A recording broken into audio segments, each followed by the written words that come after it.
Bagaimana jika aku bilang tahun 2030 bukanlah tentang masa depan, tapi tentang kenangan terakhir dunia yang kita kenal? Karena pada titik itu, mungkin kamu sedang mengantri air bersih dengan QR Code di tangan, bukan uang. Mungkin kamu tinggal di zona evakuasi level 3 karena kota tempat kamu dibesarkan sudah tidak bisa dihuni, bukan karena perang, tapi karena panas. Mungkin kamu tak lagi punya pekerjaan, bukan karena kamu malas, tapi karena model AI seperti GPT-6 atau DeepSeek X telah menggantikan peranmu tanpa pernah mengeluh, tanpa tidur, dan tanpa upah.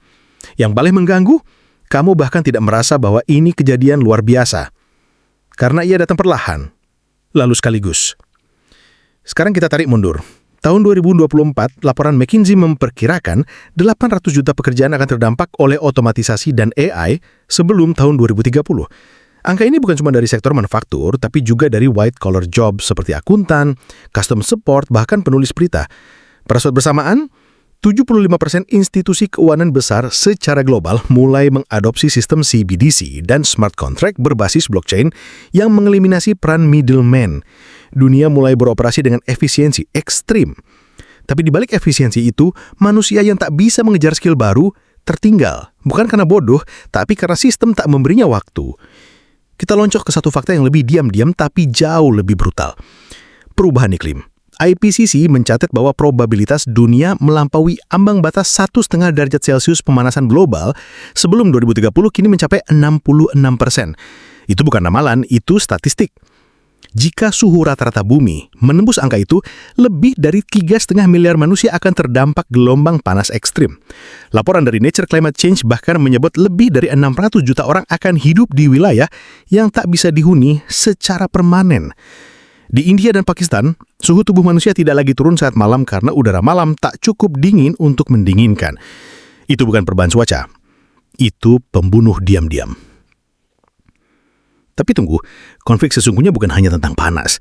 Di balik lapisan es Antartika Barat yang disebut para ilmuwan sebagai Doomsday Glacier, retakan sepanjang 40 km telah dideteksi pada 2024. Glacier Rock di British Antarctic Survey memperkirakan kolaps penuh bisa terjadi dalam 5-10 tahun ke depan, yang berarti tepat saat kita mencapai 2030.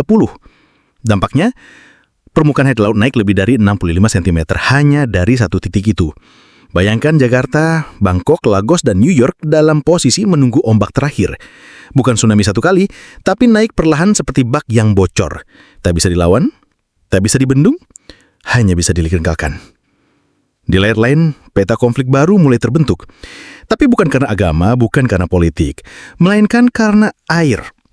World Resources Institute mencatat 17 negara sudah mengalami water stress level ekstrim sejak 2023. Artinya lebih dari 80% sumber air bersihnya sudah digunakan setiap tahun. Ethiopia, Iran, India, bahkan California mulai memberlakukan kuota penggunaan air per kepala. Dan saat air menjadi lebih berharga dari minyak, siapabila memegang teknologi desalinasi dan distribusi jadi penguasa sesungguhnya. Inilah era korporasi air. Padahal tidak dimulai dengan tank, tapi dengan IPO. Sekarang kita kembali ke dompetmu. Dalam dunia di mana sistem keuangan global sepenuhnya digital dan terkoneksi, satu kerentanan bisa memicu runtuhnya kepercayaan. Inilah mengapa banyak ahli kriptografi panik setelah pernyataan dari IBM pada 2025 yang menyampaikan bahwa quantum volume telah melampaui ambang batas 256.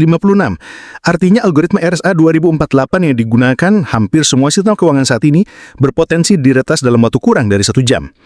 National Institute of Standards and Technology atau NIST bahkan mulai beralih ke standar post-quantum kriptografi untuk sistem pertahanan nasional AS. Dunia tak siap. Jangankan dari manufaktur, sebagian sudah digantikan. Sebagian lagi menunggu giliran jadi korban.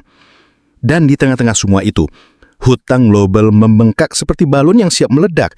Tahun 2023, total hutang global mencapai 307 triliun dolar atau lebih dari 330% dari GDP dunia. Setiap dolar yang kamu belanjakan hari ini, secara teknikal sudah dimiliki oleh bank sentral, bukan oleh kamu. Dan ketika suku bunga menaik untuk menahan inflasi, negara-negara berkembang tak lagi mampu bayar cicilan, anggaran sosial dipotong, jaring pengaman hilang, sistem demokrasi mulai goyah, bukan karena propaganda, tapi karena frustrasi. Yang membuat ini makin ironis adalah, semua ini sebenarnya bisa dihindari. Kita punya teknologi untuk menyelamatkan dunia. Tapi kita juga punya sistem ekonomi yang memberi insentif untuk mengabaikannya. Kita memilih keuntungan 2 kuartal ke depan daripada kelangsungan hidup 2 dekade ke depan. Kita memilih melihat video hiburan 8 detik daripada memahami impak sistemik 8 tahun ke depan. Dan saat semua tanda sudah terpampang jelas, kita menyebutnya mereka konspirasi hanya karena terlalu menyakitkan untuk dianggap kenyataan. Tahun 2030 bukan bencana tunggal. Ia adalah titik temu. Persilangan antara krisis iklim, krisis pekerjaan, krisis pangan, krisis kesehatan, krisis energi, dan krisis kepercayaan. Semua berjalan sendiri-sendiri, lalu saling menyulut. Kita sedang duduk di atas simpul sejarah dan tak ada yang tahu kapan simpul itu lepas. Tapi kalau kamu masih percaya bahwa sejarah ditulis oleh mereka yang tahu lebih dulu, maka sekarang bukan waktunya panik. Sekarang waktunya bangun. Karena kalau kamu hanya menonton, kamu bagian dari sejarah yang sedap dihancurkan. Tapi kalau kamu bertindak, kamu bisa jadi bagian dari cerita yang membalikkan semuanya. Komen di bawah kalau kamu punya suatu hal yang kamu ingin dunia sadari sebelum semuanya terlambat. Dan kalau kamu ingin tetap jadi orang yang tahu sebelum yang lain sadar, tekan subscribe Studio Sovenet. Bukan karena kami tahu segalanya, tapi karena kami tak berat takut mengungkap apa yang dunia sembunyikan.